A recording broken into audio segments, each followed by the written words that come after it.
rezultāts noteikti izraisa tādus pārdzīvojumus, it sevišķi jauniešiem šī vecumā, arī mums treneriem, protams, jo mēs jūtam to atbalstu, to mīlestību, kas ir apkārt, un skaidrs, ka gribās iepriecināt mūsu līdzjutējus. Tātad, vienā hokeja spēlē notiek ļoti daudz lietas, un noteikti šodien arī bija lietas, kuras mēs gribam paņemt līdzi uz nākamo spēli, kas ir centība, gribas spēks. Ja?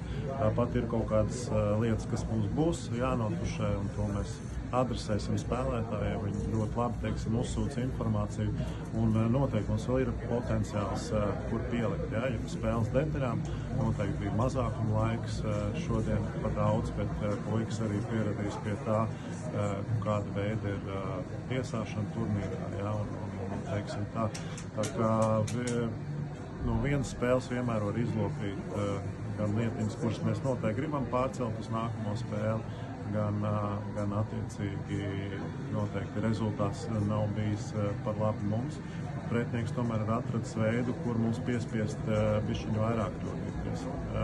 Bet turnīrs ir īstermiņa, ar pārdzīvojumiem šobrīd uzreiz pēc spēles, bet ar tādu pārliecību, ka komandai ir potenciāls, mēs noteikti skatīsimies nākotnē un ne tālā nākotnē. Jo spēle ir caur dienu, mēs reiķināmies uz labu sniegumu nākamajās spēlēs, un šī nedēļas otra puse, no trešdienas līdz svētdienai, mēs mēģināsim viņu pavadīt tādā Latvijas līmenī.